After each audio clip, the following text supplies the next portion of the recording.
Things started getting worse. Already the Isanod and their child were out of the workforce, joined by the Hilgos, being too weak to be of proper aid to the building. This much we had figured for, that the new arrivals would be dealing with various degrees of starvation, dehydration, and other health issues, and thus not be able to add to our labor force. What we did not plan for, on any level, however, was the temperature drop, and how bad it would hurt us. As night rolled in, we lost the trills to their dormancy cycle, which sucked, but again, there wasn't a ton to be done about it.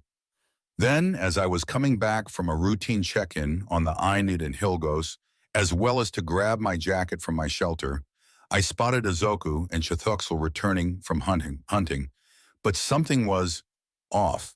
They were both sort of listing a bit, but it was something that could simply be explained off as simple exhaustion. That is, until Azoku went to speak. Has returned. Ours hunt was going well. Both Vergal were slipping on tenses, slurring words, and the translators weren't keeping up well. When I looked more closely, despite it being dusk, both of their slitted pupils were like pinpricks, as though they were standing in the noonday sun. Then I remembered an earlier conversation where they had noted that they could become sluggish in sudden temperature shifts. That time had come, and the temperature was continuing to drop. So they joined the others in the first yurt, while the rest of us continued working. Next, it was the Skrens and the Asu who were suffering. Both species were furred, certainly, but apparently they had already shed their winter coats and were now at the mercy of a sudden cold snap. They were going into hypothermia, so both species now had to get inside to warm themselves. Unlike us, their containers had not held extra cold weather gear, the game masters likely making the mistake of believing that fur equaled warmth. Once we had them all tucked away, Val pulled me off to the side. Okay, so who do we have left? It's us, the Rothani, the Gol, and the Vendrix, yeah? That's what, 8 of us still moving? And the other 10 are down. Even with our infinifabric, it's not insulated. Strong, sure, but it's just a base layer, and potentially some tarp or rope, but it won't keep anyone warm. I sighed. Yeah, it's gonna get worse before it gets better too. My money's on the Vendrix needing to bow out next, then the Gol. Come morning, we lose the Rothani, and it'll just be you and me. Hang on a sec. I hit the green button, and Annabelle came up. Evening, Keith. We can see you have at least one of the yurts up, and it looks like you're about to finish up a second as night sets in, with the foundations for a third one in the works. But of course, we've heard your talk with Val about losing people to the elements here, even as more are getting ready to arrive. I smirked. Annabelle was letting me know there were more that would arrive soon, but without directly saying the words, so she wasn't technically cheating. Oh, certainly. It's being a right pain in the ass on over here. Right now, though, I reckon we're needing us something akin to caffeine, and a bunch of it if we're gonna be fighting at peak efficiency. Sigh. I miss coffee. Annabelle nodded and smiled as I mentioned coffee. Certainly. I think it's easy to forget, seeing your progress, just how much you lack in your current environment. We were fascinated with what you're calling infinifabric, or alien cord. There are so many things that you're doing there in exploring how these alien technologies work that have fascinating ramifications for Earth and its future. Have you considered the future ramifications of these technologies as they pertain to Earth's future? I knew Annabelle was playing a game, a somewhat different one than what we were playing. There was a way that she spoke when we talked that pointed to a bigger scheme. Whether just hers or those on Earth above her, I couldn't guess. But the ways we walked were a matter now of giving each other information. I mean, ain't really thought about it that much, but y'all gotta figure we're getting a ton of theories confirmed as fact. Humanoid life on other worlds is an obvious one, of course. Then we've got the nanofabrics that are gonna change a lot of the way we're doing things. That's not even accounting for the fact we now know that faster. Then light travel is a thing, rather than just theorizing it, and I'm guessing fusion power. We're learning more and more every day, Miss Annabelle, and I reckon it'll continue just by this whole thing having happened. Our experts absolutely concur with your assessment there, Keith, but we do have a more personal matter to discuss as well. It seems like things have progressed with you and Val, and I know a lot of folks on Earth are wondering what your feelings are, given the most recent developments. She had switched subjects pretty quickly, back to something more crowd-pleasing, a possible distraction from the larger context conversations. I nodded. It wasn't hard to work out what the question was going to be. Well, of course, I'm a good amount disappointed that I can't just get to be your boyfriend and all. But I get it. Everything going on. Her history, my history. We'll just have to see where it goes from here. Behind me, I heard the sound and saw the flashes of light that told me things had been transported in. Well, fun as this conversation may be, Miss Annabelle, afraid I'll be needing to go do an unboxing, as it seems we got some deliveries that came in. I cut the call and went over to a couple of containers of items. Popping them open, I laughed. Cans and bottles of Starbucks drinks, some full packages of peppermint Altoids, and even pouches of tobacco. Whoever was watching on Earth, they were definitely paying attention. Val didn't hesitate for a moment, grabbing 2 cans of triple shot and shaking one up, popping it open immediately. I quirked an eyebrow. See, I wasn't the only one missing the IV drip of caffeine. She didn't immediately answer, instead pretty much chugging the whole can straight, then wiping her mouth with the back of her hand. Not so much that you'd notice. But, I mean, I get the tobacco, since you and the Rothani smoke together, but why Altoids? I love having fresh breath, much as the next girl, but this seems like kind of a lot. I smiled. Oh, it ain't about the mints, darling. It's about the tins. Earth just sent us tinder boxes for everyone here, so we can keep dry fire starter on us at all times.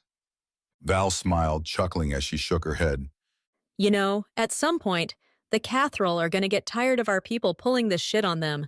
How many times you think they can get away with passing us back-end survival tools? I just shrugged and started to open the other container. More of the same, at least I thought so, till I felt a sudden hollow thunk. Moving the stuff on top and pulling back some fabric, I saw and smiled. Oh, now this is something we really needed. Val was busily sorting out a ration for the caffeine and just called back. What did they send? I reached in and drew out a specifically shaped case and opened it to reveal an old acoustic guitar. They sent us tunes. Our first wave of folks came in just after daybreak. The Bausuts, who looked terminally sad around the eyes like a basset hound, and the Egex with fully black eyes, blood-red skin, and white hair. Both were apprehensive immediately, likely expecting attack, but we got them sorted. Neither of the pairs was in any fit state to be undergoing heavy labor, so they were shown off to the yurts, of which we now had 2.5. There was no way we were going to finish all of the yurts in time for the storm. I figured we might make it to 4 or 5 if we pushed, but with 49 people, that still worked out to at least 9 per yurt. It would be tight quarters for the duration of the storm. The other problem was my suspicions were true. The Vendricks exhausted out, and despite Marilla's statements to the contrary, had to turn in. A few hours after that, the Goal were getting too sluggish to continue. Both pairs had been with us for I think about a week, so as much as they'd been getting properly fed, they were still losing energy to the hardships they faced before. The Rothani finally had to call it as dawn crept over the rise, just before the new arrivals got in. So there was about an hour now where it was just me and Val working. She wasn't having a good time of it. You know, it wouldn't piss me off so bad at how slow this is if you would stop outpacing me with one fucking arm. I let out a careful breath, my own patience worn, but training as a combat medic had the effect of training you to deal with a lack of sleep and keep your mouth shut. Val, you're doing great. This isn't the kind of work you trained in. I was always going to be able to do this. If we were at the gym, your office, or Olympic training grounds, you'd absolutely be taking me out behind the woodshed. It's just different training and muscle groups. Hey, I don't need you patronizing me. I'm not. I'm trying to keep us on task, but... Hey, people coming.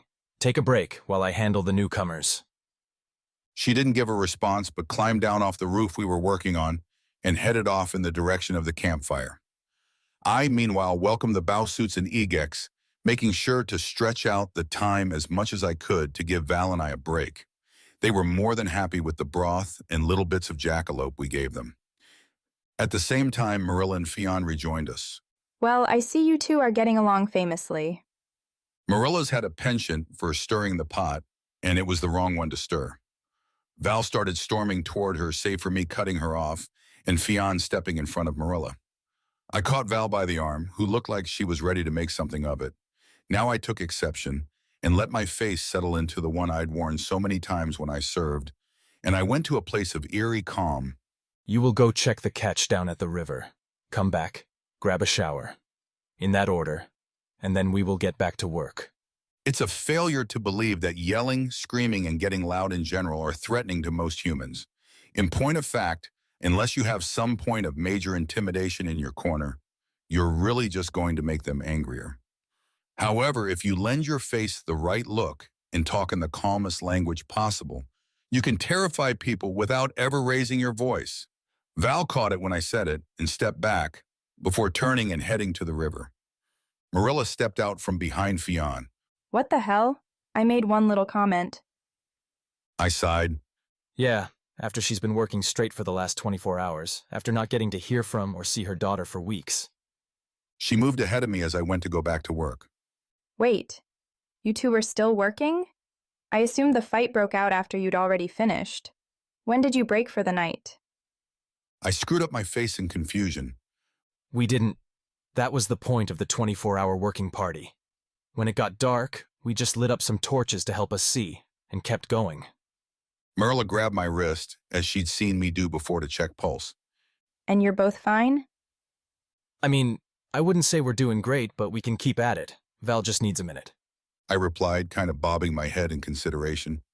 Your species is terrifying. And with that, Marilla went to meet the new people and get her own food and broth. Fionn followed shortly behind, shaking his head. I used one arm to pull myself back onto the roof we were working on and kept moving as best I could. Everything was just sore, and the break in the action had made it worse, not better. Before, I had the bravado of adrenaline on my side, but stopping to deal with everything had let it drop off. I was fading pretty bad when the next wave of arrivals showed up.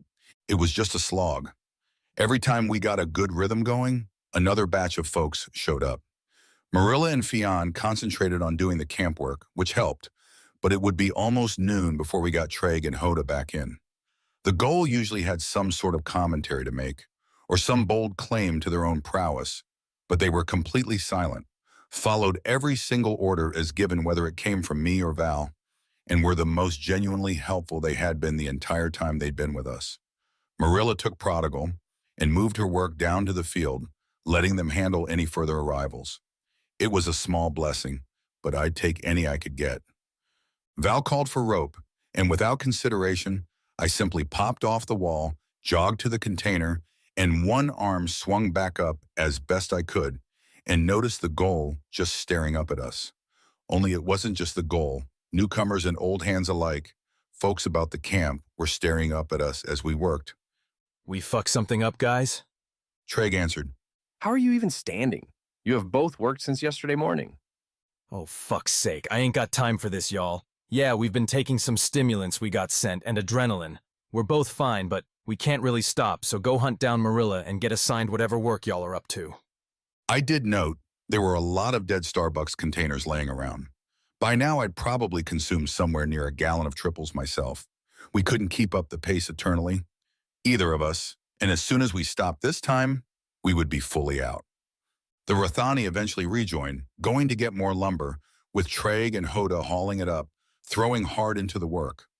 Others worked on making more alien cord, then braiding it into rope, while Marilla had a massive side project going, making what looked like a truly insane tarp down in the field. Seriously, what the hell could the woman need with a single piece of cloth that big? I got tired of hopping down and up, and when we finished the fourth shelter, I simply jumped over to the wall, what would be the fifth. We just laid in the frame for the roof when I got the telltale beep from my wrist. Exasperated, I hit the button with more force than I'd intended. Dude, I swear to Christ, not a great fucking time. Ravashtik was taken aback. Excuse me? I grunted, pulling a roll of tarp up from Shin, who scurried back off. What do you want? We've got, what, a dozen or so hours before this storm nails us? We don't really have time for some cute human interest piece. I downed the rest of my drink and tossed the can down while Ravage-a-Tick composed himself, and I got back to work. Well, Survivor Keith, there's news that you should hear. First, we concur with the estimations of the human climate scientists, and it is our advisement that you evacuate the area. Val and I responded at the same time, but Fuck off! Ravage-a-Tick startled again, and we started draping tarp, shaking our heads, and smiling at each other. They were the first words we'd actively spoken with one another in hours. Survivor Keith, Survivor Val, I do not like this lack of respect. We flipped him off. It was a game now, the game of people who'd been awake for more than 36 hours and figured there was nothing to lose. He didn't find it nearly as amusing as we did, though it did take him a quick moment for someone to tell him what the gesture meant. That is enough. I will not tolerate this sort of insubordinate behavior any further. I scoffed openly. Ooh, what are you gonna do there, Rav? Send us to our room? Or, oh, I know, dump us on an uncolonized alien planet with the entire galaxy watching us all day. Val had me, though, and she put on an even more girly expression. Ooh, hurt me, alien daddy. I was barking with laughter and crying at the same time. I'm so proud of you. The transmission cut out around that point, and after thoroughly trolling him for a minute, we got back to work on the roof, while the posts for the 5th yurt were already going in the ground. Skrens and Asu dug the holes, with Hoda and Treg dropping the posts into them, after Fionn and the Vergal stripped them down from the first yurt. It was a while afterward when the beep came again, and I was laughing. So, should I pick up then immediately hit privacy mode? Val cracked with her own laughter. Oh, that would be awesome, but nah. Let's just get this done. I brought Ravage-a-Tick up. Hey there, alien daddy, long time no see. What can I do you for? Val snorted her drink through her nose and choked a moment, as Ravage-a-Tick pointedly ignored my comment. Sigh. The other piece of news concerns the Emperor. May he reign eternal. As mentioned, he has agreed to the terms of your challenge, and 2 points. The first is the rules of the game are being reconfigured to address your little anomaly of play. Second, your challenge. When the storm has passed, you will undertake an arduous journey to the other side of the continent. Complete all the challenges along the route, and you get back those competitors that have already lost. The transmission cut out after the pronouncement. Apparently, the GM was more than a little sick of us giving him crap. Val looked at me as continued work and spoke up. So wait, now we've got to go all the way across the continent? I shrugged. Actually, if and I heard it right, I have to cross the continent. Ravage-a-Tick told me specifically he didn't mention you going along. Val tossed her axe into a nearby stump. That's suicide. I sighed. Look, we want folks back, and me thinking is, the Emperor's trying to see where our limit is. If I tap out, he knows it's too big for us.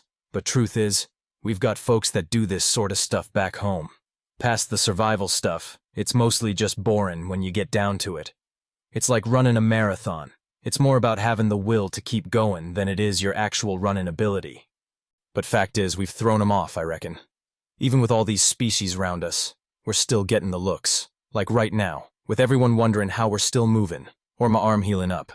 I don't think they got a clue what all we're capable of, and they're trying to get a lock on that. Problem is, they ain't got the faintest idea what to test us with. I mean, think about trying to figure out what all a bear can do, but you've never seen a bear before. Sure, you'll pick they're big and strong and all, but how do you find out the rest? We grabbed another stump to put in place. Sides, I'm more worried about these upcoming rules changes. Depending on how the Emperor and Rav run this, it could get turned into a death match, but I don't think they're going that route. The other thing is to push us, like with this storm, to keep on throwing shit at us and see what sticks. We need to focus on getting ourselves more up to speed. What is that woman doing now? Val and I looked to the field where Marilla and her team were working on the nanofabric. Across the glade now, the fabrics had been cut into sections. Judging from where I was, each section was about 10 feet wide with straight lines of it crossing the entire glade. At one end of the glade, the fabric was secured, tied off to trees, while at the other, big rollers had been set up, with 2 people on each roller, as well as 2 people down near the other end, pulling out knives to cut the fabric. Val cocked her head to the side. Oh my God, She's industrialized the fabric creation. What? I wasn't particularly seeing it, but as I watched, it became evident. The fabric got cut, with Fionn calling out what had to be a Vendrick's cadence meant to keep rhythm, and the rollers then began to slowly turn the rollers from their end. The effect on the fabric, however, was the main event. It wasn't moving, except that it was. The timing of the rolling was being matched to the growth of the fabric, so the end didn't appear to move, but was in fact being gathered up on the rollers just as fast as the fabric tried to attach to the secured end. As some of the rolls filled up, the fabric at the rolling end would be cut, and the wooden shaft holding it removed. Others would come over and take it, while the rod would be replaced, and the process would start again. Well, I'll be damned. Not sure what we'd be using all that for, but it's impressive if nothing else, I said, blinking. Val signaled us to get back to work, but kept the conversation going. Well, if we're talking gardening, she probably has enough now to tarp the whole field, which is great, because it means we can keep weeds and stuff from growing up between our plants. The fabric isn't watertight, so the soil's still getting its water, but without sunlight, nothing would grow anywhere the tarp is. You just cut individual holes for the plants, and you're good to go. Then figure it would probably be nice if we could actually change out of the suits we've got on. We can cover the walkways, make extra layers for blankets. She's probably got some other things in mind herself, and then there's whatever you can think to do with it. On that point, a plan started forming, the rolls themselves. Yeah, sure, an individual layer of the fabric wasn't watertight, but if you put a whole bunch of layers on top of each other, you could get close. They had weight, mass, and size, so they could, as rolled, hold up to the winds we were starting to get. They would just need posting to anchor them. Better yet, you could attach them to each other, creating a full barrier held together by the fabric itself. Then there was what all you could break the fabric down into. Done correctly, we could fully encase the camp, protecting from at least most precipitation, if not all of it, and the same was true of wind. What else could be done? It was in these ruminations that I finally felt it, late in the afternoon as we finished up the 5th yurt. The first pings of hail and rain, the wind was picking up, the storm had come. I heard Keith utter fuck quietly just before the hail started and didn't realize what it was until the first stones started to fall. Time was up, the storm was here, and it was coming in hard. The wind was picking up as well, driving the hail as we all started moving for shelters, except for down in the field. Marilla's project with the nanofabric had a number of potential applications, certainly, but now we got to see her most immediate one. Down below, teams were rolling out fabric across the field, tying the lengths off so that the fabric was not completely taut, but just enough to stay put. Protected from the winds by the bluff itself, the fabric would hold essentially still. Hailstones hit, but did not damage the fabric, catching where they fell. She had protected our small crops from the storm, and neither Keith nor I had thought of it. Val, start getting folks inside. We'll need to get ourselves a head count. Make sure we're not forgetting anyone. Keith's voice snapped me back to the bluff, and I started helping people get to shelter. The smaller races were having a lot of trouble, being affected more by the wind than the hail itself. Keith broke off, heading down to Marilla's group, and I started my head count. We had divvied everyone up ahead of time. The first yurt would have Keith, myself, Marilla, Fionn, Traig, Hoda, Prodigal, Hearth, Azaku, and Chethuxil. With 5 yurts, 3 of the yurts held 8 people apiece. Ours had 10, with 1 yurt holding 9. For the sake of sanity and ease, the 9-person yurt had the Enod family in it. We kept species together, and also set aside 1 yurt for our more nocturnal species. We had 2/3 of our people fully inside, and I reported the numbers to Prodigal, who in turn sent those numbers to Keith. Keith informed us that he has the rest accounted for, and our own sense of minds confirms that we have all 49 members of the tribe present. The general read, as you humans put it, is that everyone is slightly unnerved by the storm, having never seen anything on par with it, but have faith in you and Keith to see things through. The Enod baby is crying, afraid of the storm, but otherwise seems in good health. But the mother is worried and wants to confer with Keith. Thank you. Let me know when Keith is back up here, I said, and then made a point to start bringing food and water to everyone. Eating was a basic building block of life, And in my experience, people with full bellies were noticeably less anxious, a point we needed right now. Ducky tried to help, but the wind and hail were just too much, and I had to send her back inside her yurt. She looked hurt, but this wasn't the time to risk serious injuries or illnesses. In anticipation of the storm, the kitchen area had been tarped, both with some actual tarp for the roof, as well as nanofabric for the walls. The nanofabric was designed to wick moisture away from the body, so it would be useless to us against the rains. But as long as it was vertical, the rains would simply bleed through only a little, while the rest continued down to the floor. It now resembled a very weirdly colored army tent, with a raised floor to keep the water at bay and keep us from slipping in mud. One end had been built around the clay oven, carefully spaced to make sure that none of the fabric or tarp got close enough for a stray ember to catch.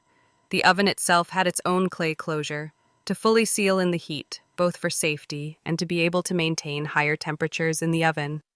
Right now, however, the working oven was just incredibly warm and inviting against the cold rain and hail.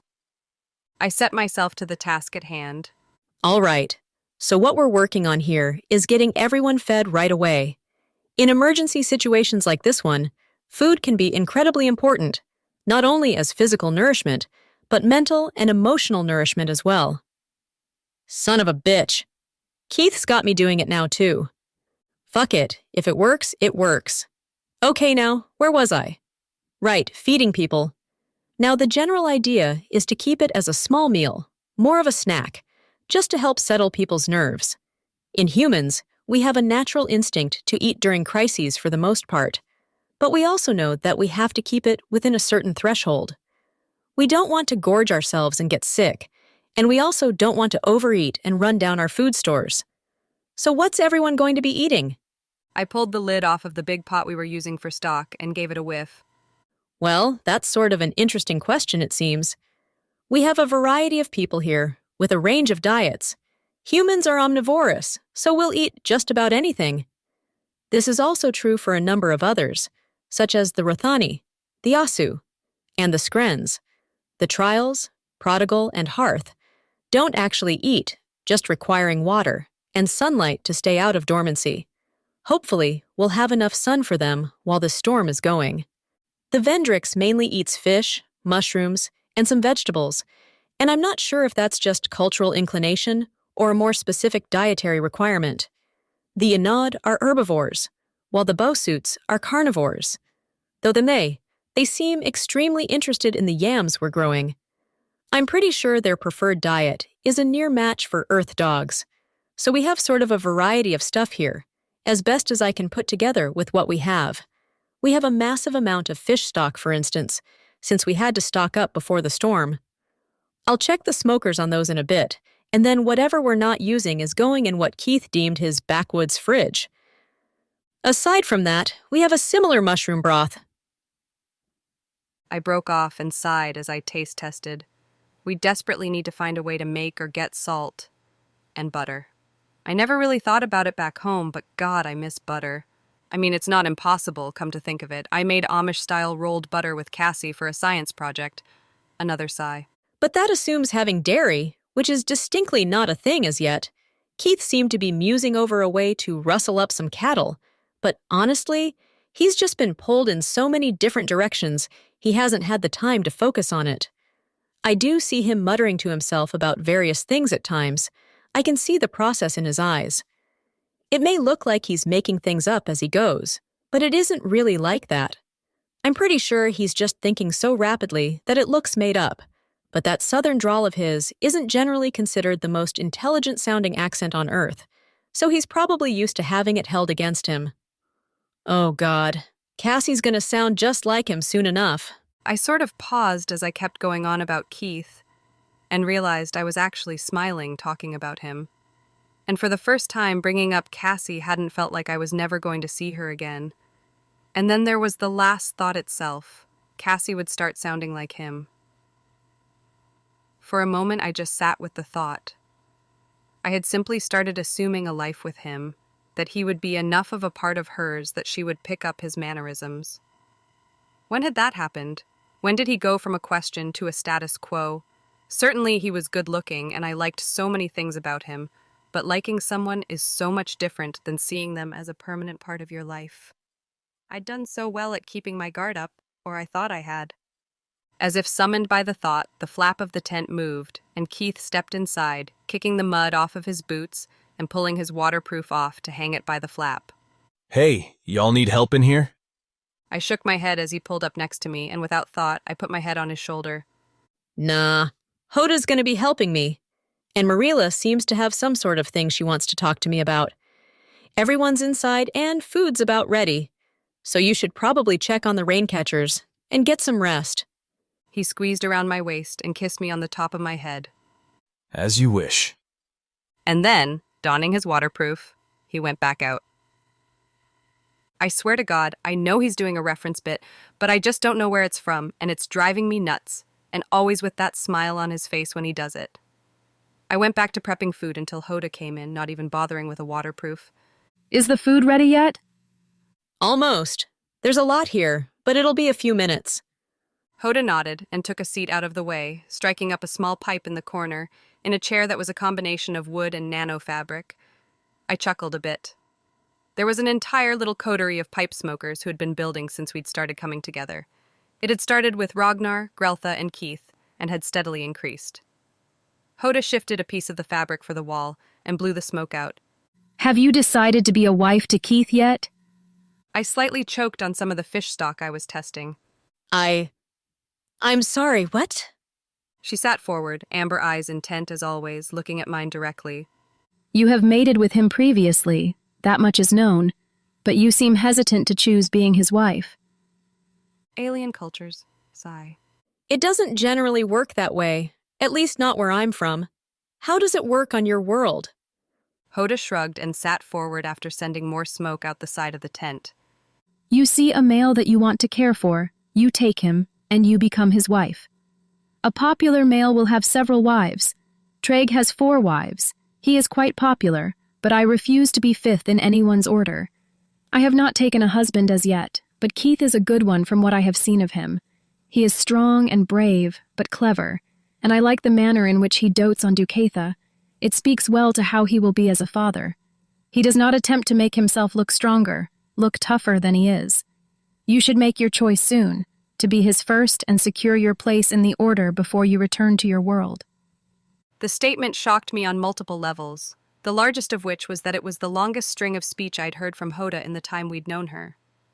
Elsewise, I'd heard of some Native American tribes that had relations this way, where it was the women who chose men to be the wives of, but it was the first time I'd seen it up close. The dichotomy was interesting. A male with a solid reputation would have multiple wives, while someone who was boorish would accrue few or none. The way she spoke of it, though, was also of interest. She had not spoken like a girl being into a boy, but like my Uncle Tim talked about chess strategies. This wasn't a purely romantic concept for her. It was one of social order, standing and honor. I don't really know how to respond. I mean, our cultures are very different, even on Earth. The prevailing relationship model of current is monogamous, though that isn't really the case universally. Y'all's way doesn't sound bad or anything. It just ain't really the way we think of it for the majority of humans. Hoda's head went to the side, a gesture I'd seen Keith do enough that I started laughing hard. I was wiping tears from my eyes when Hoda asked, What amuses you so much? People are picking up Keith's mannerisms. I guess myself as well. You cocking your head to the side, the pipes, me saying things like, y'all and ain't. I just got an image in my head of great galactic species saying something like, hey y'all, I reckon I'll go on down and hit up the bar. And it is hilarious. On Earth, his particular accent is considered a commoner's way of speech, to put it nicely. There must be linguists on Earth weeping tears of blood at the idea of a thick Tennessee drawl as being the human accent by decision of the wider galaxy. She just smiled. I like how he speaks. I got control of myself and wiped a last tear from my eyes, focusing on portioning out food as we kept talking. As to my relationship with Keith, I want it. I had a moment where I just assumed it even, but I'm afraid. Hoda simply looked at me in the eyes. Then it is done. You are his first wife. Everything else is just getting past pain. Dealing with the goal was both the simplest and most frustrating part of a number of conversations.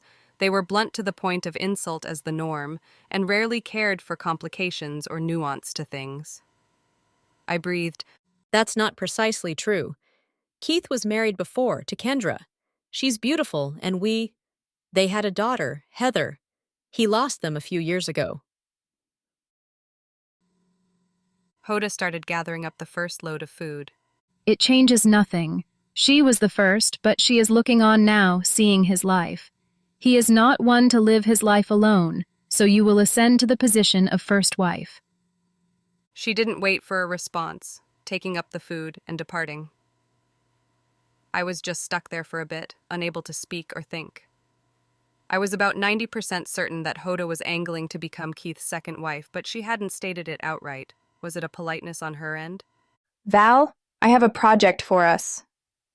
I nearly jumped out of my skin as Marilla entered, already talking. Jesus Christ! Fionn came in behind her, setting down one of the large shell cases, and with a hand motion from Marilla, bowed to her, then me, and departed, his steps sounding in the direction of the yurts. This was not great. We didn't necessarily get along that well. Marilla was ambitious, and she was on some sort of tear. I knew what it was. I'd grown up in that atmosphere. Keith might not see it properly, but the woman was trying to outpace him. I'd been around athletes my whole life. I'd seen that desire to triumph for the vast majority of my life. If Hoda was trying to become a wife, Marilla wanted a rival. She was like a sprinter who's just come off of an injury and can finally compete again, only to see someone else on her running team as the leader. She wanted it, and it certainly wasn't romantic or sexual in nature. She wanted to beat him, to be able to claim a victory over him. Having a rival was big in competitions, and finding one could propel both rivals to ever higher heights. My first rival had come about early, Becky Fuller. She had longer legs than me, and her frame was lighter, and she was insufferable about it. God, I'd gotten so many skins and bruises trying to keep or beat her pace, but I'd eventually done it, and gotten to the next level. Marilla had risen to the top of her world, and Keith was the first competition she'd clearly had in a while. I shook my head, prepping the next load. And what's this project? She popped open the shell case, and there was a variety of smells coming out, like stepping into a store specializing in fresh herbs and spices. Okay, so I was thinking about things, and we need more variety in our daily food for everyone, correct? Well, Keith was talking about something called a dry rub, and it got me to thinking. Another purely human saying of both Keith and I, coming from the mouth of an alien queen. It was surreal, but I let her continue. So these dry rubs are a type of food seasoning, right? I had Hearth help me translate the flora and fauna guides, and I've been transcribing them as best I can with those charcoal tablets Keith made. Since we have some time with the storm, my thought is that we go through all of these, and using your human cooking skills, we can figure out how to make the food better for everyone. Maybe we could even make something like your Earth snacks. I'm saying that right, yes? The speed she was talking at was so much faster than she spoke to others with, and she was nearly vibrating with excitement. There was a gleam in her eyes that I hadn't seen before, like a dog who finally got let out back after a long time inside. Zoomies, as Cassie had put it once. All right, we can take a look, but I need to get everyone else fed first. Agreed. Was all she said before grabbing up the next batch of food unbidden and quickly striding out of the tent. With both helping, I cleared out the food quickly and even had a minute to myself before both came in, Marilla bringing Hearth along, and the four of us began to sort through everything. We had some legitimate things that could be actual seasonings, aromatics, and even something like pepper. Marilla had taken the whole plants, contained in little nano fabric baggies that she'd moistened, to keep them watered evenly. My thought on the matter is that I can keep these bagged for now. And we just take what we need, get more, and make some clay pots for them. Whatever smells nice that we cannot use, I will combine with some aromatic wood shavings and distribute them around the camp. Body odor was becoming an issue. With so many species, each had its own scent, some more distinct than others, and Marilla was preparing to make potpourri. It needed to be a priority. We could also work on making some better soap. Do either of you know how to do that? Hoda shot her chin forward. I do. It was my profession on my world. We need coal ash and animal fat at the least. Better if we use honey, milk, and some sort of oat. Pleasant smell, but not strong. I despaired the loss of our original bar of soap, and I freely admittedly I had overused. Marilla and I shared a surprised look. Soap making was not a trait either of us would have ascribed to Hoda. She looked like something out of that Vox Machina cartoon I'd binged before getting taken. If she'd shown up with one hand and a horn of mead in the other, it would have looked fully as expected. Well, all right, Hoda. As to our seasonings here, there are a couple of things we don't have, and it would help if we had a way to get them. Salt and butter. Marilla jumped in here. Well, butter needs milk, so that's going to be an issue unless we can find some sort of cattle. Salt, though, I can do. We should set up a team to work down at the coast, with maybe a seasonal camp. We can get salt from the ocean. I've mentioned this to Keith before, but things have been busy. There's so much in the ocean we could use, like seashells for lime, to use on our crops. I considered. Right, I agree on that. And we could get likely bigger and more variety of fish, seafood, and the like. We'll make up a list and organize a team to do the trek. We'll have to set up supplies ahead of time. I don't want to chance a run at this without being ready for it to go wrong. Another thought. Hearth, we need you and Prodigal to move among the members of the town, I guess, and evaluate. Find out their skill sets and degrees of proficiency. We'll have a better picture of things if we can get a better idea of what everyone can do. Hoda simply accepted the statement while Marilla was taking quick notes on her tablet. Right. So once we have that, I assume we'll want lists, not just for supplies, but the personnel requirements for it, and what we can get. If we're talking about getting enough to be able to improve the life in town, I would need. Her eyes locked for a moment as she calculated in her mind. About 8 to 10 people, though 10 would be preferable. We would need perhaps a day to set up the camp, and then about a week to properly get enough, with a couple of people who can operate as haulers while the others focus on gathering. It will be easier to get the salt at the camp, rather than transporting seawater back here, but that's going to require we set up some apparatus, such as a stove, and some piping. With that, we can get the salt itself, and distill the water itself, and that can help for a few other things. We went back and forth for a while like this until a new sound came out of the direction of the yurts, an acoustic guitar and the sound of singing and banging. Wait. Is he playing Wellerman? We would have made it to the shelter in time to catch the end of Wellerman, but just about everyone was crammed into our yurt, with a number standing outside. Marilla tried talking, but it was Hoda that got us back inside, literally by just forcing her way through bodily. Sure, it lacked a certain tact, but you can't argue with results. Inside, it was standing room only, with Keith directly across from the door, standing up in front of his hammock, and starting up another song. Ducky and Shinwy standing to either side, as Keith gave them the rhythm for the next song, and once they had it, thumping their feet along, he began to play and sing. I set upon the sea, to search for phantom sails from tales my mum told me. A ghostly galleon filled with gold she sails alone. No crew nor captain's guiding. Can tame the one the sailors call the shadow. Marilla dropped silent, which was saying rather a lot in itself. Everyone was now banging out the rhythm along with the Asu, both the folks inside, and the ones who were just outside the door, save for two, and they stood out, the Treels. Their color had brightened considerably, and sections of their skin were turning outward as if... Were they flowering? Oh God, of course. The Treels were essentially plantoids, and plants on Earth responded to music. But they wouldn't have music on their world. Prodigal looked to me in my rumination and gave a nod. Yes, music. We need Keith to keep playing, and playing with emotion. It is a new sensation for us. Our time of budding has begun, we must complete it. But we can't interrupt Keith. This, music, it is alien to us, and wonderful with so many emotions behind it, Val. We have never, our species has never... They were getting lost mentally in what was clearly a special moment for them. If we were broadcasting, though, then would it have the same effect on their homeworld? I had to excuse myself a moment, though Marilla gave no response. As the song about a cursed ship went on, Keith was clearly having a lot of fun with it himself.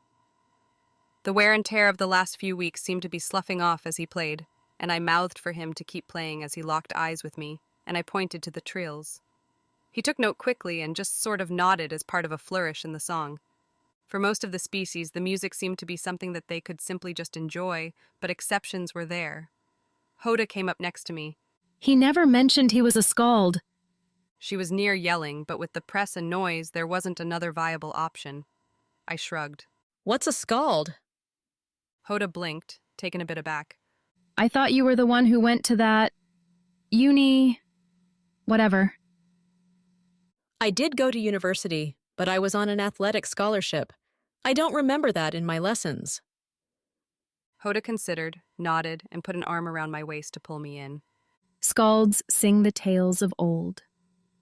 Oh, he would probably say bard, I said, holding on to Hoda's arm as she started to retract it. I could have looked deeper at that action, but in all honesty, I was having enough emotional revelations for the moment. But for what it was worth, Hoda said nothing and kept her arm around my waist. She leaned in. So, warrior, healer, hunter, farmer, and skald. His ambitions seem limitless. To be a skald amongst the goal is the highest of callings. To sacrifice your own glory to sing the glory of others. I leaned in as well. Actually, we just do this sort of thing for fun. I couldn't help but notice, though, that Keith was incredibly different as he played. And as the song finished up, I took a moment to hand him some warm broth to drink, and to tell him fully about the trills. He kissed me on the temple. As you wish, hun. Gotta admit I'm having me some fun with this. They got any requests? They mentioned emotion, so anything that pulls on some real emotions for you is, I think, what they're after. The psychic end of it. I called back, and there was a flicker of something on Keith's face, but he nodded and got that I know my mission look he got. I'd have asked more, but Hoda pulled me into a seat with her to let Keith continue on. From there, Keith played some old country favorites of Pop Pops, mostly stuff by Garth Brooks, then his grandmother's favorite song, Two Sparrows in a Hurricane. Across the shelter, Marilla was joined by Fionn, and both were watching Keith differently, weighing something but not wanting to interrupt the performances. Ducky and Shin kept up their work as his impromptu drum section, but Keith started moving differently. It wasn't as high energy anymore. His eyes looked far away as he played on, staring off at people who weren't there anymore. Next, I song that was vaguely familiar, but I didn't quite know where I knew it from. The road I have traveled on is paved with good intentions. It's littered with broken dreams that never quite came true. Kendra. The memories of her, they included this song, When She Cries. The first song they danced to, our first kiss, their first kiss. Having Keith's memories was still odd, but now the memories just felt familiar. They'd lost some of the sharp relief, but they still felt like they'd happened to me, even if I knew they hadn't. The next song, Chasing Cars, I knew that one myself, and Keith used to sing it to Heather, playing his guitar. Everyone was still wrapped in attention, and then I started to notice the glow. The trills were literally lighting up as it went, but as tears threatened to fall from his eyes, at what cost, and could Keith really pay it as he got closer to the terrors in his own mind? As Val walked over to her seat with Hoda, I started working to calm my mind. I took a short recess from the songs to sip my broth and just breathe while I prepared myself. The trills were going through something, but I didn't know precisely what it was. The closest I could figure was from what I knew of earth plants from Grandma, that plants liked music. She would fuss over her herb garden, humming and singing along as she did so. As well, from the short time I was linked with them, I knew that they didn't just sense humanoid minds. Certainly there was that, but even down to the insects and the plants themselves. They didn't even see in the classical sense, not usually. It was hard to put it into words, but the trills saw through everyone else. Their eyes, while they could generally see a small range, actually saw everything from the combined perspectives of every living thing around them. It put me in mind of the earlier fight with Val. Fionn was a top-tier fighter, possibly Olympic-level martial artist good, and they made him look like he was a day-one white belt taking on the master. They felt his every move from not only his mind, but Marilla's, Val's, the grass, the trees, bushes, bugs, and rodents. Even now, in this one room, they felt everything was thinking. what they were feeling, as naturally and uninvasively as you would hear birds chirping. They were having difficulty communicating, more so as the change went on. It wasn't that they couldn't do it, but that their form of communication with us was the equivalent of trying to give lessons on molecular biology to a group of kindergartners.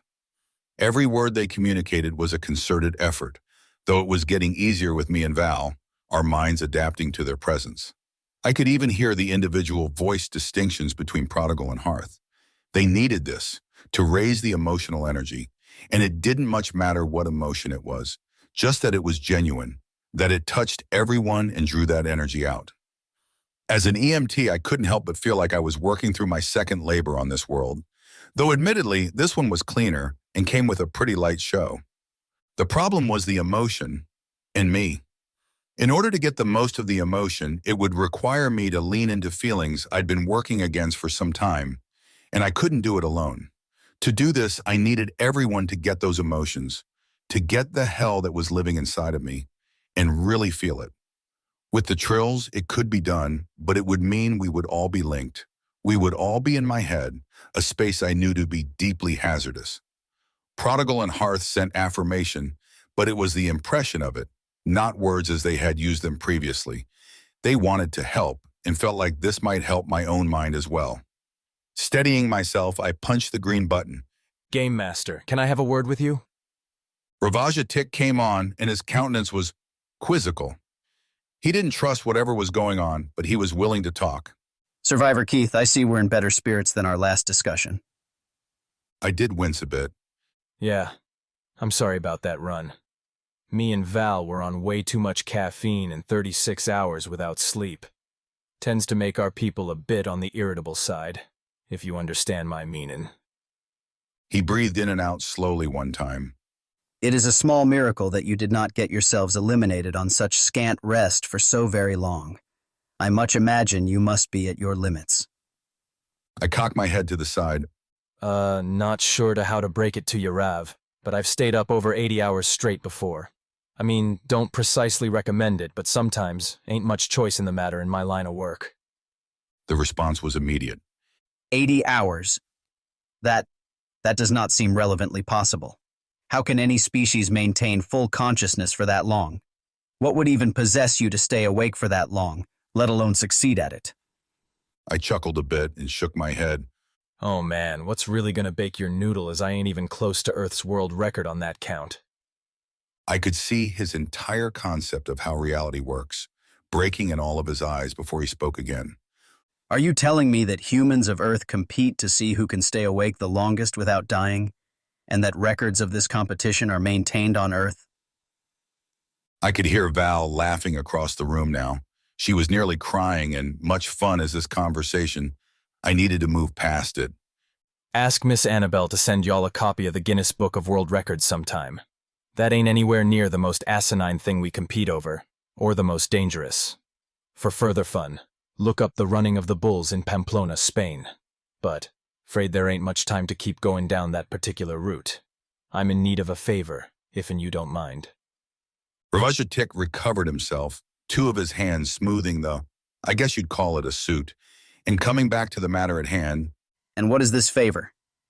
I'm assuming you lot have the stuff I had on me when I was transported, and I was wondering if I could have my phone and the charger that goes with it. I mean, it's next to useless for communication out here, but it's got a bunch of songs on it, and more important, the lyrics for 'em. Not sure how charged the phone is now, which is why I want the charger. I replied, hoping the idea of something more interesting to watch than us just sitting around in a dimly lit yurt would let him acquiesce to the request. He considered a moment. And what is going on with the trills? Their people seem to have become quite fascinated with it, but have been unable to express to us what precisely is going on. I looked over. Now, I'm no expert on the subject, of course, but I reckon they're getting ready to give birth in some form or fashion. They're psychic, so they've been gaining energy off the emotions here, and that's why I need the music. The Game Master sat forward, now excited, and the channel briefly went private. Your little performance has already raised our viewership quite handily, Keith, and you're telling me the truth, that the trills are going to give birth? Their species has not spread its population in some time according to them, rather over one of your centuries, and you believe that this resonance is propelling it. I nodded. Yeah, I believe it is. But they're not great at slowing down right now. It's a bit better for me and Val. But that's the impression I'm getting, both from them and my experience as a medic. The channel went public again. Having conferred with the Trills in this matter, I believe we can accommodate your request, Survivor Keith. Stand by to receive. The image blinked out, and a minute or two later, my phone and charger appeared. The charger was at full, and residual charge from the transport had charged the phone itself. They'd even included my earbuds, assuming that they were just a part of the device's operation. Val rushed over. Oh my God, you got them to give you your phone? Seeing everything boot up, although without any data, of course, I smiled. Yep, just gotta get to my therapy playlist and rig this sucker up, and we're in business. A thought occurred to me as I punched in my passcode, but it was a thought that could wait. As I was setting up the playlist, Marilla pushed her way through, absolutely fascinated with the device. So humans have technology like the Kathrall as well, do they? Thankfully, Val took that moment to draw Marilla over to talk with her about it. Or I never would have gotten ready. The luminescence was dimming a little, so I ran through what would be my set list. I didn't necessarily need it, but I felt better having what would essentially be a karaoke setup. I jerry-rigged the phone so it would sit like a teleprompter. If I lost where I was, it would work, but I needed a test track to get started. Isolated out the guitar bits and played with the volume controls till it sounded right, and took back up my stage looking out to my tribe. All right, party people. Now, I know everyone heard me talk with the GM, and I'm gonna need your help here, 'cause to help Prodigal and Hearth, I gotta reach deep emotionally, and it won't be easy. Any of y'all that don't want to be a part of it, I don't blame you. I won't hold against you. This has to be with your consent, and basically, y'all are gonna be linked with me as I do this. Not gonna lie, it's gonna be rough, but they've done so much for the lot of us, and I feel like helping them out here is the least we can do for them. It's up to y'all. All right, let's roll. I looked down for a moment, and when my head came up, I felt it. Val's mind came into the link first, followed shortly by Marilla and Hoda. Then I felt the shock as Traeg, Ragnar, Grelta, Chathuxel, Azoku, and shortly, with the exception of the infant, every single contestant nodded and joined the link with us. Since the Trills didn't particularly need to use their usual communication methods, they instead acted more like a networking router, connecting us all. Everyone, all of them, knowing the dangers, had agreed without exception, without hesitation. We all reeled for a moment as the conglomeration of minds picked up, and with no clear guidance, I hit the beginning of my set. I'll never be a knight in armor with a sword in hand, or a kamikaze fighter. I detected a very slight imbalance, but before I could even reach up for the controls, Fionn stepped from my side and made the adjustment like he'd been using smartphones his whole life. I didn't even lose step before he stepped back as I came into the first chorus. I am no prince, I am no saint, I am not anyone's wildest dream, but I will stand behind and be someone to fall back on. It was strange as I played, as I sang, how everyone reacted. What I sang was true, in my mind, but with the joint link, it was like hearing everyone you know looking dead at you and calling bullshit. Traeg's mind, oddly enough, the one most prolifically calling out my own feelings about myself. As I got ready to wander mentally at the curiosity of it, I felt the nudge from Prodigal, pushing away the lateral and refocusing me on the moment, the music. And then the first hit of the deeper emotions began to hit as I sang. It was a trip. I could feel them feeling my feelings. It wasn't just the loss, the deaths. As the trauma racked up, people just drifted. They said they were there for me. They said they'd stay with it, but either they couldn't handle the lows, unable to approach how deep it all went, or if it was like I was being dragged down deeper, them trying to keep in my grief. Women learned about Kendra and Heather, and they left. Oh, they were polite about it, but it was like a doom clock started as soon as they found out. By the time I finished, the glow from the Trills had picked back up, and I could feel tears coming, fighting them down. I couldn't break now, before I'd even really begun. I'd started this, and finally I had one life raft, one chance for everyone to truly understand me, on a world full of aliens, as the storm battered the sides and roof of our shelter, and I wouldn't give it up for the world.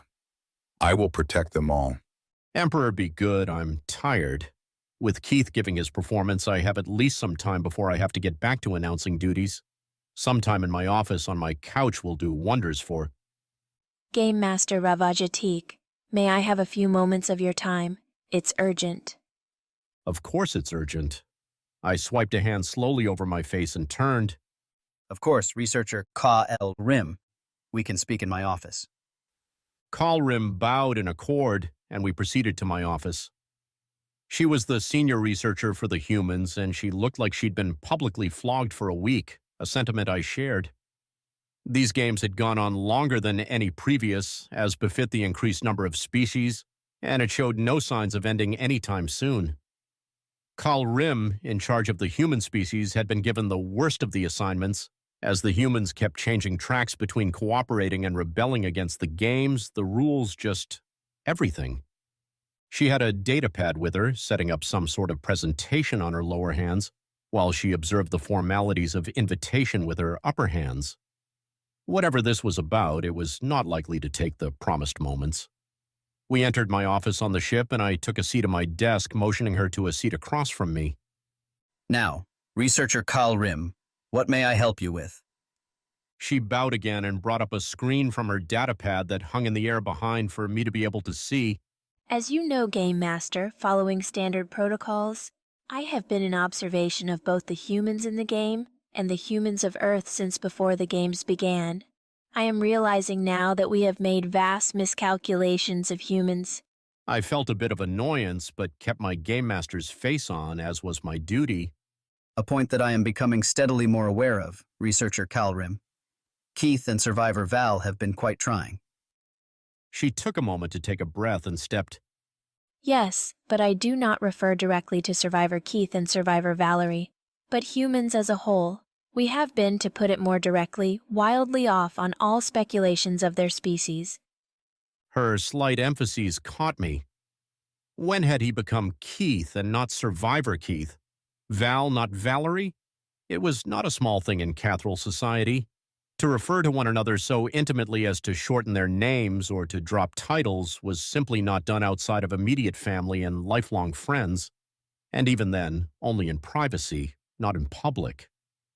I had never slipped in such a way since I was a child. Why now? Why this species? It was disturbing, along with a number of other things. I thought it over as I motioned for her to continue. Researcher Kalrim brought up an image of Earth, motioning with one hand as her lower hand manipulated the datapad.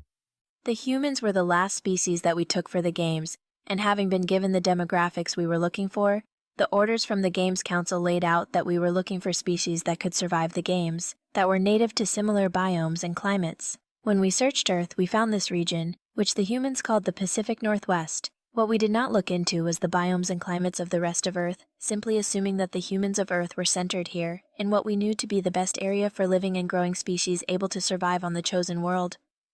My eyes closed as I internalized the statement. Emperor's Grace, how bad did this get? I held up a hand. As your superior, I am putting forth a statement. Skip the honorifics, titles, all of it.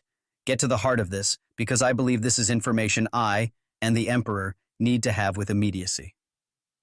Kalrim bowed quickly. First, we got their natural climate information incorrect. Humans don't have one. What? It was an immediate shock. She gave her assent and continued.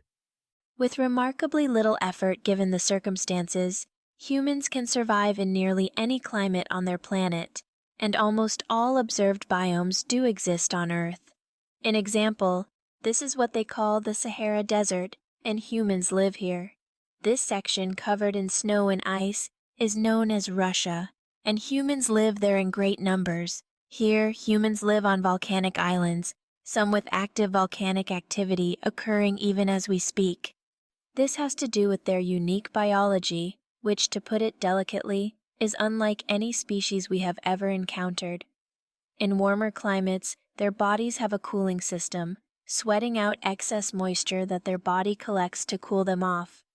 In colder climes, their endothermic nature makes them able to survive indefinitely with the proper layers of insulation and a minimal heat source. They may not like the extremes, but they can adapt to them. They have no required hibernation or dormancy period, and can reproduce year-round. I already didn't like where this heading. Incredibly adaptable, and with no particular downtime aside from necessary sleep. And we just watched the evidence that they could put off their sleep cycle if they were determined to do so. Kal-Rim, however, was still not done. We settled on our 2 contestants mainly due to the demographics of what we needed for the games, that we specialized as a mercantile species by our consideration. It simply isn't their only specialty, which we are only just now realizing. For instance, taking a closer look at their satellites, we discovered vast military applications. This led us to consider a more militaristic bent to the humans, and as soon as we looked, we found it. They are specialized in military per the guidelines established. Emperor be good. These were just the minor oddments of humanity, not even getting to the core of the matter, and it already sounded like the information was made up. I could tell by her expression that Kal-Rim had worse news to deliver, and in the next moments she would deliver news I was fully unready for. And then there is the matter of this adrenaline that they have utilized. It secretes into the bloodstream from a gland present in all humans, as far as our researchers have been able to ascertain, both from the competitors and the reactions of human viewers of the games. It acts like a next-generation battle stim that we would give to our most elite troops, and it is present in humans naturally. The effects that we have registered thus far are as follows: increased strength, endurance, agility, hand-to-eye coordination, sensory perception, pain tolerance, and speed. It is how the humans managed to run for the first full hour of the games, and they were not traveling at their full speed according to sensors. They were simply maintaining a speed that they knew they could maintain while traveling through unfamiliar terrain. We currently cannot speculate as to the limits of this strength and endurance, since neither of our human contestants have managed to reach this theoretical limit for their bodies. This is not, however, the only chemical that is released. Along with adrenaline, it releases endorphins, which cause joy in humans. They aren't simply better, but get happier about it as they push themselves. I could not begin to explain to anyone how terrifying that news was as it was given. It was simply not possible, and I finally spoke to bridge a question. What possible reason could exist for this species to have redundancies like this? They're a species of merchants and warriors. Kal-Rim simply brought up a different image before going further. That is a different point, but an important failure on the part of our initial research teams. The humans do have a specialization, as all species do. It simply isn't what we understood it to be. We saw the amount of trade and communications of Earth, and this led us to conclude them as a mercantile species, prone to trade. In all truth and humility, it was Hoda of the Goal who finally showed me what I was missing. The humans are specialized as merchants by our consideration. It simply isn't their only speciality. For instance, taking a closer look at their satellites, we discovered military applications. This led us to consider a more militaristic bent to the humans, and as soon as we looked, we found it.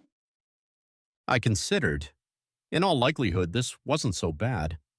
So a dual specialization. Kal-Rim continued as if I had not spoken. Once we identified the military satellites from the communications ones, we then noted other satellites in orbit, as well as a rudimentary orbital space station, scientific in nature.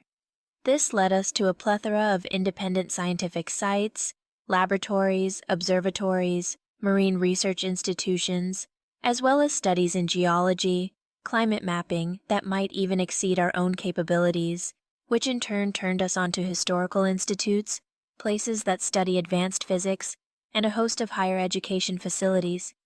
This would mean that, by our estimations, they have specialties in science.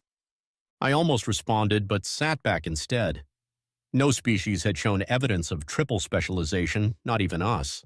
Certainly we had advanced in more than a few areas, but the centrality was a focus on governance and technology. What I was hearing was beyond anything I could have imagined in a single species. But Kalrim was not done. Going through their learning institutions and following the track of the movies that Keith played, we found them specialized in art, athleticism, philosophy, governance, technology, what they call culinary arts, and even the study of learning itself. It was as Hoda pointed out about Keith. He was a farmer, a hunter, a soldier, a medic, and a singer. We even had to start creating new specializations, such as their culinary arts and entertainment, and more specializations are still being explored. The information on the datapad was immense, done with double-blind precision, with each team identifying and re-identifying the specializations. Kalrim set down the datapad on my desk, looking directly at me. We were unaware of all of this because it all masks a single specialty that we had never considered previously: adaptability. This species has evolved to be the ultimate life form in its ability to adapt, even down to their adaptive genetics. While they do have specialists, they are across the gamut of specializations rather than any focus track. We settled on our 2 contestants mainly due to the demographics of what we needed for the games, that we had found 2 humans from the same city with almost a mirror to each other, but enough commonalities to create the potential for a mated pair. However, I went over the psychological profile testing data, and more than 98% of the humans passed the screening of their will and determination were they to be entered into the games with a 2-degree margin of error. In short, barring some direct mental or physical infirmity, the entire population of the world could be competitors. The highest species to score outside of humans in the entire history of the games rated only 15%. They're the flocks, and they won their games. As a final notation on the humans themselves, their immune systems are prodigious, far more capable than any species that we have heard of outside of them. Kalrim and I both shuddered slightly before continuing. This is what is healing Keith's arm and ribs, and he will heal from his injuries, severe as they were. Even now, he should be in far greater pain than he is, but his immune system is actively deadening the pain that he feels, a sort of mental skip-over of information that his brain already has. It is my belief that the upcoming trials will fail, that Keith can overcome them far more easily than we understood him capable of, unless we radically increase the difficulty. If someone told me that the humans were a genetic experiment gone horribly right, I would only question why anyone would construct such a species. I had no idea what to say to any of this, just staring at the datapad on my desk. Kalrim waited patiently, knowing that this was a lot of information before producing a second datapad. I studied the humans' biological data from the nanites we implanted in them, and they are both getting stronger since the start of the games. Incrementally, but they are getting stronger. The more disturbing trend was when I went over similar information from the other species involved. They are getting stronger now too, and none of this has happened in the history of the games. The routine is the same every time aside from now. The contestants get gradually weaker until eventually, through combat, injury, or illness, there is only one species remaining. The humans don't even realize they're doing it, but the longer the games continue, the stronger every involved species will continue to get as long as they are attached to the humans. How can they all be getting stronger? I needed answers, for this was truly horrific-sounding news. Kalrim brought up a new image, this one wider, covering the vital statistics of all competitors. Initially, with the exception of the humans running off on their own, the games proceeded exactly as planned. 3 eliminations occurred according to prospects. Although the Aquelians were an anomaly, it was within boundaries that they were attacked in the water by local wildlife. The first true anomaly, though, was with the humans. They ran for an hour, covering miles of terrain very quickly, and locating the bluff. Our assumptions at that point were that they would use the bluff as a base and begin to hunt other competitors, especially once they got access to the bow and arrows. This is where the first true deviation occurred. Instead of proceeding to play the game, They instead rooted down to the bluff and rapidly amassed food, shelter, and a source of water. Then Keith ran off to save the Rothani. In and of itself, it was not completely unexpected, choosing the path of just out-surviving the other teams. While it is easy to point at Keith, the true culprit of the anomaly is Valerie. She almost immediately started enacting a dietary regimen without discussion with Keith. They ratcheted up food production, as apparently the humans consume a far higher average amount of food per day, even more when they exert themselves. All the while, their musculature began to alter itself, tearing down and rebuilding itself, as you can see here. On the display, the medical visual moved, sped up to demonstrate the process of the human musculature alterations.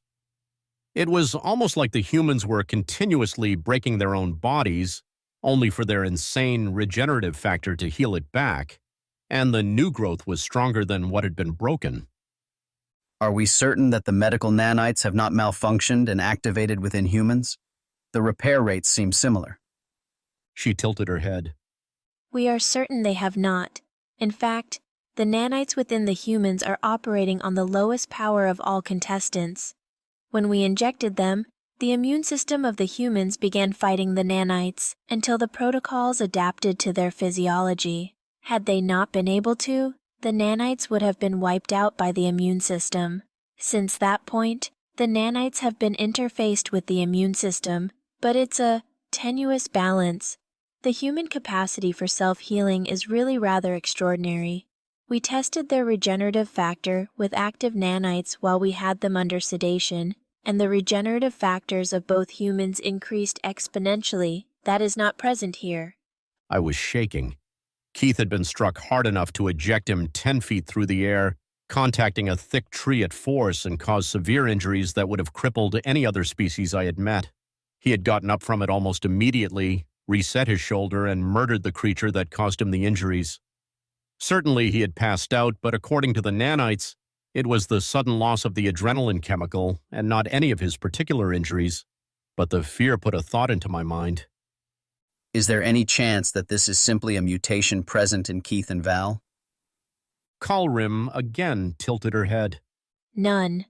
The humans observing the moments of Keith and Valerie committing their absurd feats have not only shown no reaction to indicate this is an abnormality of the species, but monitoring their communications, our research teams have seen video of the humans on Earth explaining how they were done, or even making corrections to what they did. It's as if their entire species is taking notes and attempting to replicate and improve the results. It is not merely related to the physically extreme acts either. There are videos concerning Val's cooking, trying to replicate dishes, or explaining what she's making, and what could be improved with access to further ingredients. Keith's skills with breaking down his kills, his smokers, and the shelters themselves.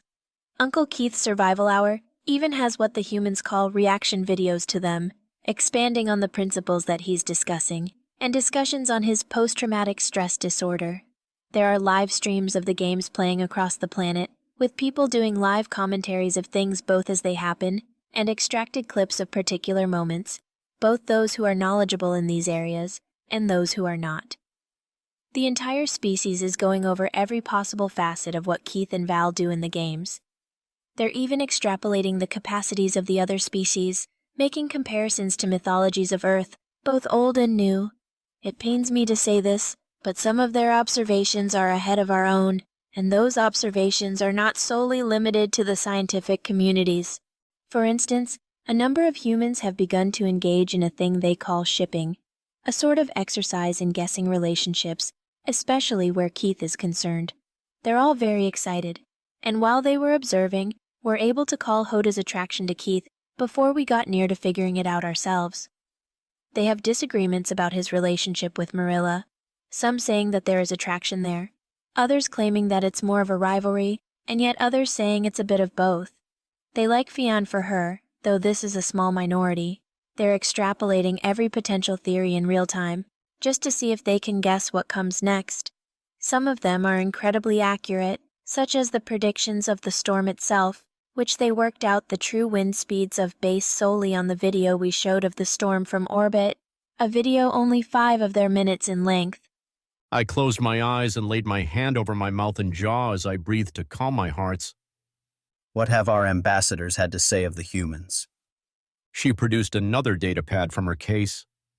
The ambassadors to the humans have reported that the humans have universally been exceptional hosts, affording them incredibly opulent lodgings, meetings with leaders, assigned them guides for the world based on region, putting forth those most familiar with the local regions of the planet. The linguistics experts have started to learn our language, making translation devices less necessary. They have even been providing free materials for our transporters and other devices, rather than requiring them to requisition the materials through formal channels, which would be far more costly and take more time to get. They've raved endlessly about the human foods they have been given freely. There is only one deviation in all given reports from Junior Adjutant Dr. Real, and it is not a significant deviation. His reports contain his opinion that humans seem reticent about fighting us. He has seen some of their fighter craft and ships, and states that they do have at least some degree of capability to put up a fight, though their technology is still behind ours in this regard. He mentioned something about them seeming more worried about what they would do, rather than the idea of fighting us. Noctor's report worried me because it felt closer to what I had seen of Keith and Val. Keith was more than willing to fight the entire planet, and his threats against myself and the Dominion were deeply troubling. Something felt odd to me, though. Do we have any hypotheses as to how they are able to make all of these predictions? It seems strange to me that they could use such little information as they have to do so much with it. Kalrim did only a slight tilt of the head. I believe it is related to something that the humans call lateral thinking. Rather than focusing on a single direct path, they consider around the problem. I believe this is a developed trait of humanity. It is difficult to explain, but I have a demonstration I have been working on. On her datapad, she created a simple maze, and checking it turned the datapad to me, saying nothing. It was simple, and I adroitly drew a path through the maze. When I finished, Kalrim reached across the desk and from the starting position drew a half circle around the maze to the finish. That is human lateral thought. Instead of taking something as it immediately looks, a human will consider multiple possibilities, including not engaging with the problem at all and simply moving on. The problem in this case was the maze, but if it is not a requirement to go through it, then the faster solution is to go around it. A human might engage with the maze, or they might not. Whatever they personally feel is the better or more fun solution for them. I sighed. It was all so much, and it got worse by the moment. I paused. Well then, let's get back to the others. How are they getting stronger? And how is it related to the humans? Kalrim brought back the medical statistics. It started with the Rothani, the first to join the humans after the dire cougar attack. Fascinatingly, it's Valerie who is causing the initial alterations, by pinning down the dietary requirements of the various species. Even with the trials, she has taken to using a boiling system to make cleaner water for them, and has begun experimenting with nutrients that can be added to their water for increased health. As well, Keith has pushed them physically, using their natural strength to bolster his own, the reverse also being true. They have mapped the sleeping habits and necessities of all of the species they're interacting with, bringing them further into line with maximum diet and exercise, as well as medical attention from Keith. It's a collection of minor corrections and alterations, as well as making certain they have more than the required food intake, keeping them hydrated with clean water. Keith, however, is providing the drive behind it, convincing them that they are all banded together in the same cause, providing a needed element of purpose beyond survival itself. I watched as the information continued on the display. The evidence being presented could not be argued with. While there were certainly differences, they were all certainly improving in physical health. Marilla, in particular. Her psychological profile showed that she would attempt to assume leadership and create friction within the group. But that not only hasn't happened, but she is reporting to Val about things, conferring with her and taking orders.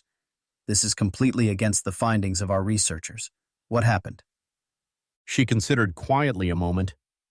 She realized the humans were smarter than her. On Vendrix, she is the most intelligent person her people have ever produced, an unrivaled genius and an ambitious genius. She was able to unite her world quickly, with no one able to keep up with her. And then, Keith. Despite his lack of formal higher education, he thinks rapidly and across multiple lines, as does Valerie. We did not account for that as a variable because we were unaware of it. It is our belief that she has encountered people for the first time who are able to keep up with her mental speed, and this has bonded her to them, but in a manner that does fit her psychological profile. She is trying to see what their limit is, where the line is, and if she can find a way to step past it. All right, there is something I need you to do. I understand you are quite busy, but we need to research more into the humans, even past the point of standard protocols. This is of utmost importance, and anything that you find, bring to me. You are dismissed, Researcher Kalrim. I made a quick motion for her to depart, and she bowed, heading out of my office. I could not rest. There was too much. I gathered up the data pads and submitted the research directly to the Emperor's own advisors as per protocol. Finally, I took out my vaporizer, letting the neurostims saturate my lungs. Apparently, humans had developed a number of similar devices of their own. I considered if I should requisition one to try out, but for the moment, the extra energy was more pressing. There was something we were still missing, something we hadn't caught on to, and I couldn't help but feel like there was still something waiting to drop. I looked at the preliminary prospects for Keith's trials, and it settled in as I read over them. Kalrim was right. Keith would burn down every challenge as if he were breathing. We had to increase the challenges, push it further if we didn't want to look like we didn't know what we were doing. But I hesitated to make the call. Would it really be so bad if Keith just kept taking down every challenge? And why do I care? What is so different this time? More than 1,000 episodes I had been Game Master, and not once had I hesitated with a contestant. I drew up my resolve and sent in the report, including that the trials needed to be made more challenging. This was my duty, sworn to the Emperor himself. As the reports got sent off, I could feel myself shaking and the beginnings of tears rolling down my cheeks. Why do I care? I looked to my office display of the games and saw Keith singing, strumming away, and crying himself, because I care and I don't want him to die. I hate this feeling of them all around my mind, but I need to see it. How did Keith become this? I can feel my tribe mate, Hoda. I had expected her to choose to be my wife, but I feel it. She has become wife to Keith. Whatever. It is unimportant. I am Treg, and I have 4 wives already, and at least 6 when I am done with this game. He is a strong warrior, and I need to learn his strength.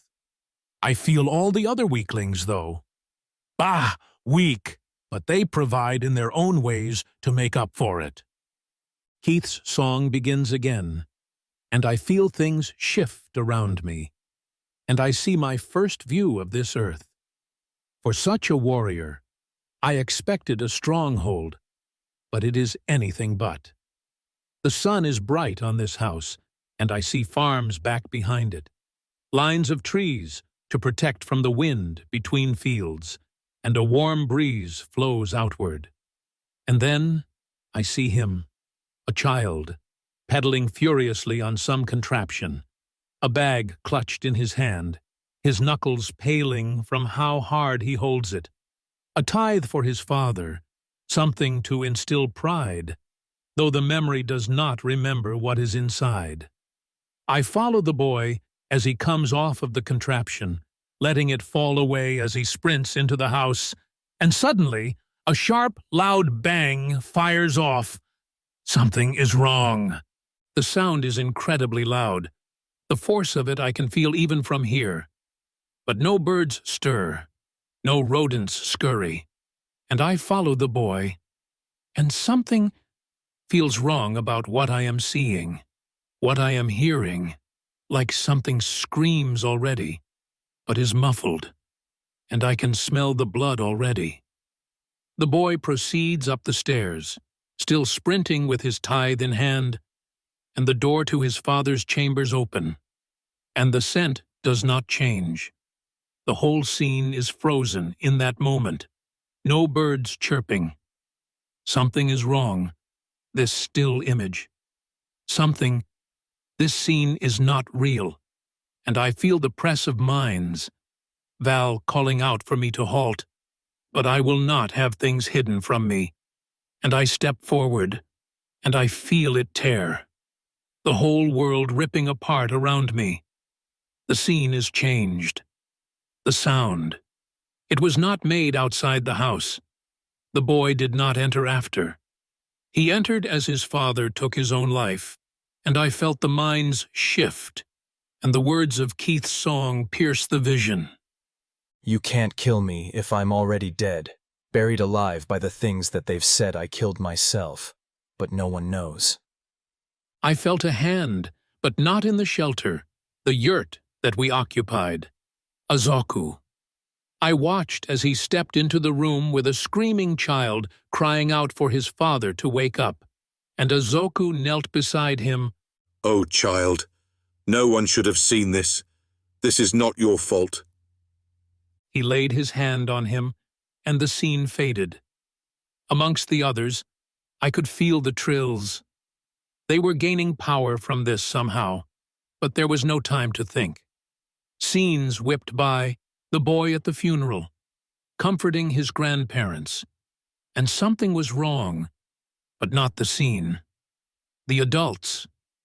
They gave empty platitudes, and they spoke about him when they thought he could not hear. How do you even get over seeing something like that? He's so young. What happens to him now? First his mom, then his dad. Kid's gonna end up in a rubber room. The boy's grandparents were broken down, inconsolable in seeing the body of their child. And then I felt Dukatha enter, hopping along to sit next to the boy. Why is she the only one? Where are his friends, his family? Why is no one showing him how to grieve? Why is he the one comforting? The scene shifted, and the rabbit folk faded, and I watched as he stood off by himself, watching his father being lowered into the ground in a brown box until another grandfather stepped up to him, this one hardier, with thick hair over his lip, calloused hand laying on the boy's shoulder, and knelt down. Hey there, Bit. Tell you what, me and Grandma had us a talk about it, and we'd like you to come live with us. How's that suit you? The boy trembled, bitter tears coming out. Pop, I want Dad back. I watched the boy break, but this is wrong. I felt a similar feeling from Hoda. Where were the other family? Why was his tribe not coming together for him? 2 ceremonies for a corpse, and none of them to take him as ward except for an old man and woman. Where were the tribe's children? Even their shaman seemed more concerned over the dead one. Hoda stepped forward, praying over the boy as was her place as shaman.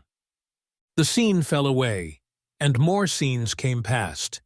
The boy grew, his pop teaching him to hunt, to farm, to ride. But I felt my anger building. His tribe pulled away from him, pulled back.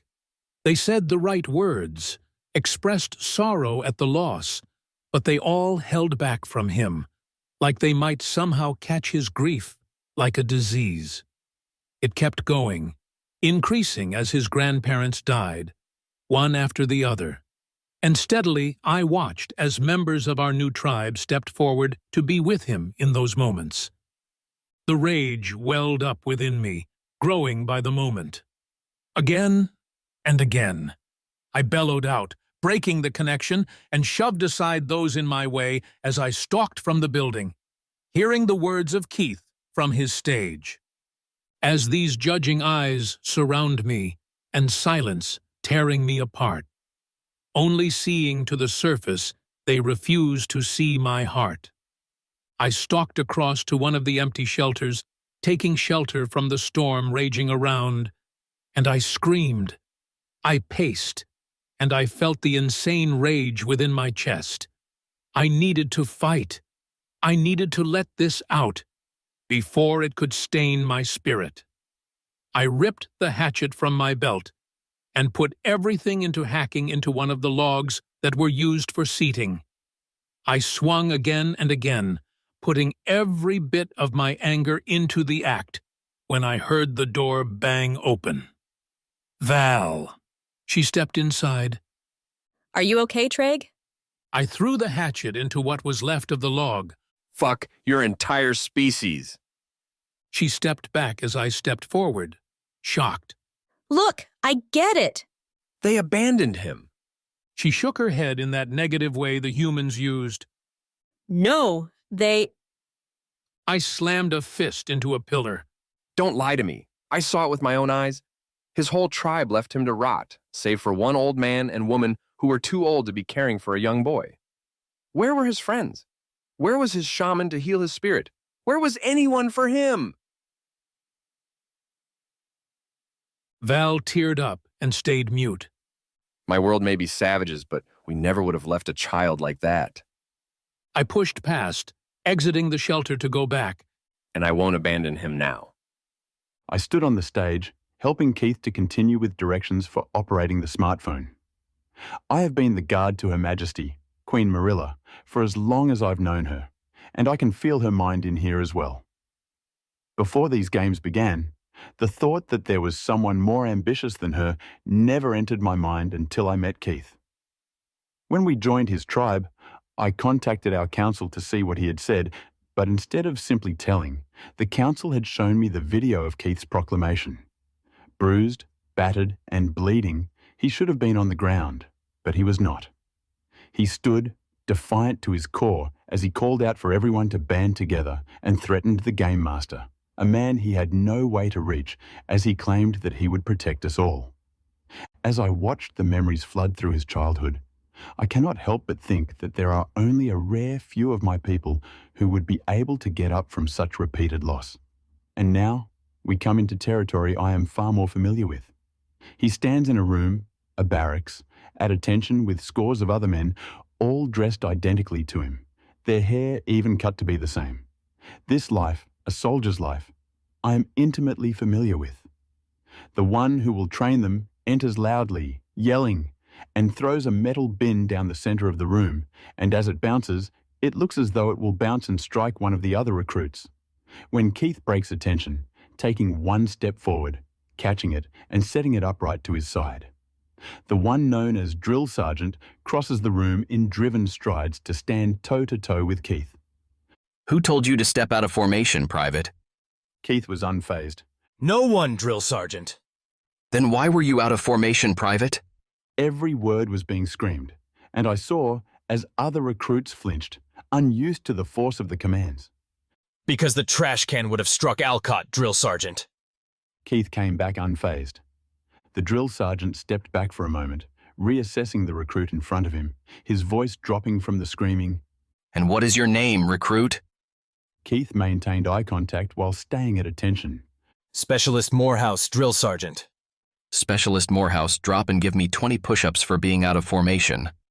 The order lacked the yelling element, a slight acknowledgement that I understood.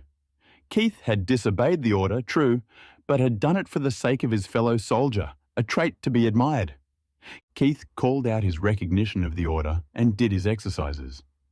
Others in the room would join him as the drill sergeant told them what is going to happen to them in their basic. This is basic training? All mother be good for whomever got considered for the elite training. The scene shifted to later in the same night, with everyone lined up in front of a bank of devices. It took a few runs at it, but I came to understand. These devices were used to contact the families of the recruits. Oh no. Keith stood at the back of the lines and held up a hand, calling out to the drill sergeant. Drill Sergeant! The drill sergeant strode over to him in that same uniform step. You will get your turn to the call at your parents, Specialist Morehouse. quieter, Keith responded, "My parents are dead, Drill Sergeant." The older man lost a step, and a couple of the recruits around Keith swiveled their heads at the statement. Then call your grandparents, Specialist. "Also dead, Drill Sergeant," Keith responded, with all the emphasis of someone noting the weather on a normal day.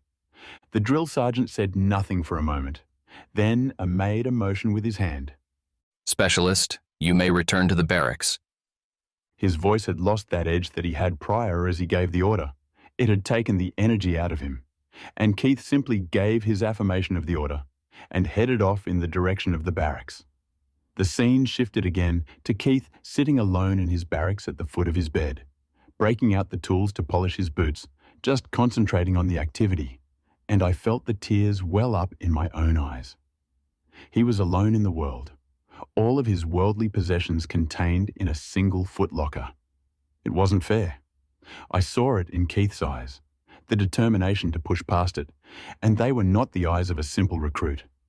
His eyes were those of a veteran already, one who had fought and lost, who had overcome much, but his body was little more than a child's, and I felt it as Traig's mind rejoined, and the Ghoul stepped forward to join him there, taking a seat on the footlocker beside him as the scene dissolved. More scenes rushed past, Keith being given recruit command of the division, helping to build others up, and I heard Keith's song. "I've come to understand that tragedy's a second chance. My dying breath is where I was born. Now I'm stronger than my storm." The scenes continued on, Keith completing his basic training and heading off to learn the medical. He pushed himself further than anyone else around him, helping those who faltered even as his own pain was left to him repeatedly. But the greatest change was in those who would come to be his friends, built amongst those who served with him, as he met and fell in love with Kendra and found solace and family. But I knew how this story went, and I could take no peace in his joy. He approached the relationship with all the ardor of someone dying of thirst would a mountain spring. His joy was beyond anything I'd felt in my life, and it would be ripped away from him in the cruelest manner possible. For the first time, I found myself questioning if I was strong enough to keep standing my vigil. By assignment, he became stationed with a specialized group within his army, referred to as Rangers, and trained alongside them. He pushed himself harder, forcing them to recognize Keith as one of their own. He did not simply complete the training, but placed highly within it, pushing his own body to the breaking point again and again, to prove his worth to no one but himself. He trained tirelessly with weapons he would not use. What? I became aware as I watched. Keith was a combat medic, charged to go onto the battlefield, but to do so without carrying a weapon to defend himself with. There were rules of war that stipulated him a technically protected status, and while he could use a weapon, if he did so, he would not be afforded those protections. Keith's position was to run into a battlefield unarmed even as war raged around him, and finally, his determination clicked into place in my mind. He would put himself to the hazard time and again, to save others, to make sure no one understood how he felt, because he knew there was only one way to understand, and he would not wish that fate even on his enemies.